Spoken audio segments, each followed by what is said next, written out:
class of America behind him. Without the capitalistic class he must have failed. Therefore, one most momentous problem of the future is the attitude which capital can or will assume in this emergency. That some of the more sagacious of the capitalistic class have preserved that instinct of self-preservation which was so conspicuous among men of the type of Washington is apparent from the position taken by the management of the United States Steel Company and by the Republican minority of the Congressional Committee which recently investigated the Steel Company, but whether such men very strongly influence the genus to which they belong is not clear. If they do not, much improvement in existing conditions can hardly be anticipated.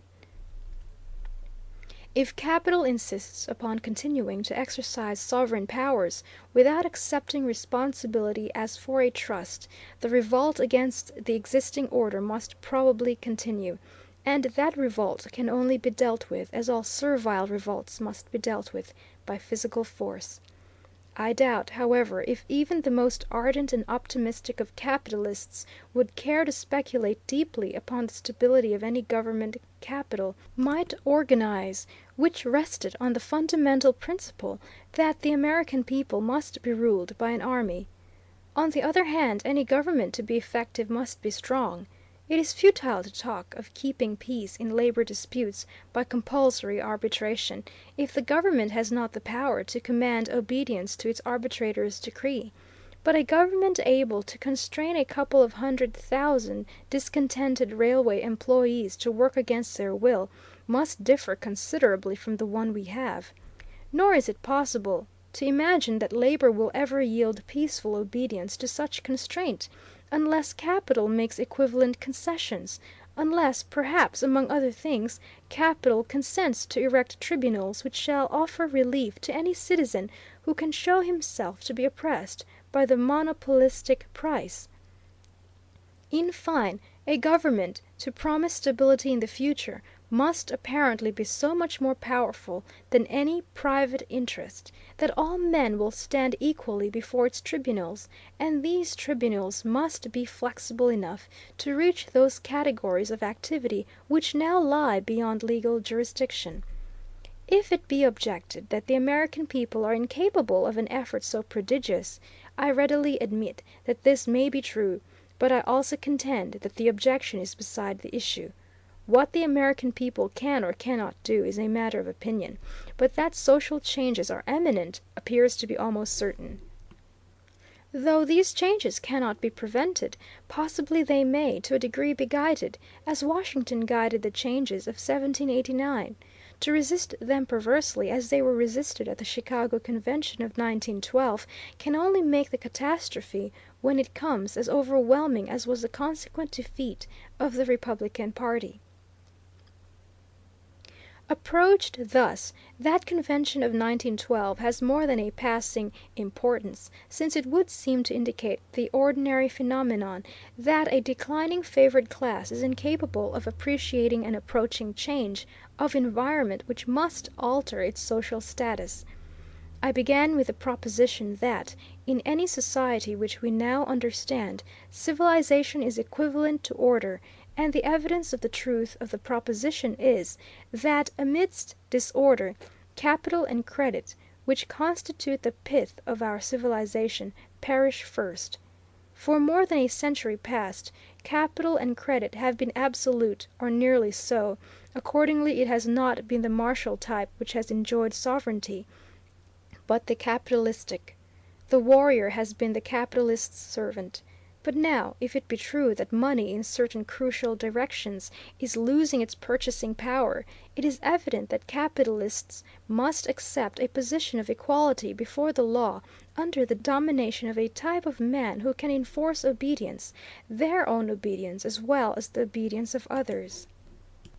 Indeed, it might occur, even to some optimists, that capitalists would be fortunate if they could certainly obtain protection for another 50 years on terms as favorable as these. But at Chicago, capitalists declined even to consider receding to a secondary position. Rather than permit the advent of a power beyond their immediate control, they preferred to shatter the instrument by which they sustained their ascendancy. For it is clear that Roosevelt's offense in the eyes of the capitalistic class was not what he had actually done, for he had done nothing seriously to injure them. The crime they had resented was the assertion of the principle of equality before the law, for equality before the law signified the end of privilege to operate beyond the range of law. If this principle, which Roosevelt, in theory at least, certainly embodied, came to be rigorously enforced, capitalists perceived that private persons would be precluded from using the functions of sovereignty to enrich themselves. There lay the parting of the ways. Sooner or later almost every successive ruling class has had this dilemma in one of its innumerable forms presented to them, and few have had the genius to compromise while compromise was possible. Only a generation ago the aristocracy of the South deliberately chose a civil war rather than admit the principle that at some future day they might have to accept compensation for their slaves. A thousand other instances of similar incapacity might be adduced, but I will content myself with this alone.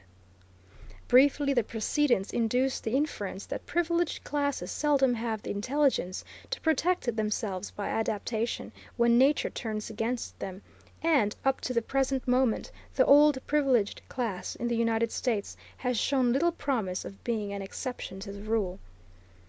Be this, however, as it may, and even assuming that the great industrial and capitalistic interests would be prepared to assist a movement toward consolidation as their ancestors assisted Washington, I deem it far from probable that they could succeed with the large American middle class, which naturally should aid, opposed as it seems now to be, to such a movement.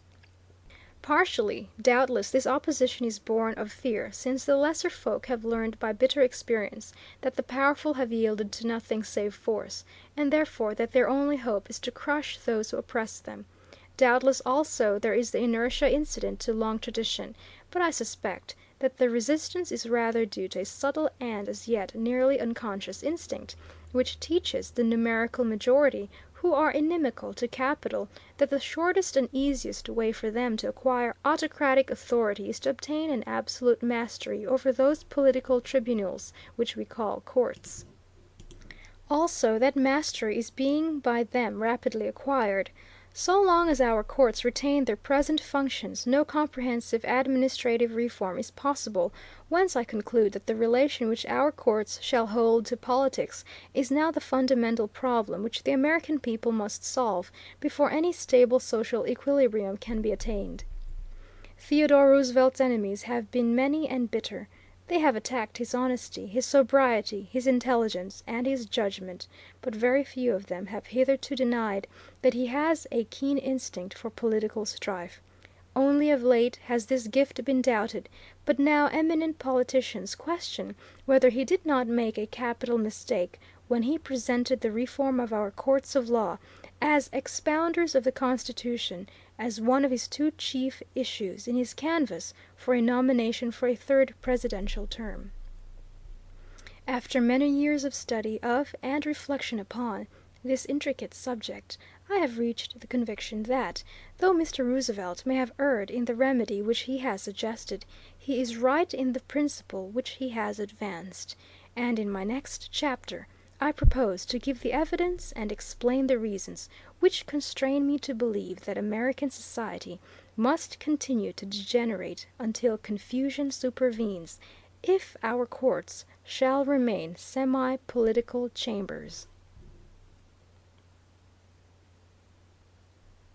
End of prefatory note and Chapter 1 of the Theory of Social Revolutions.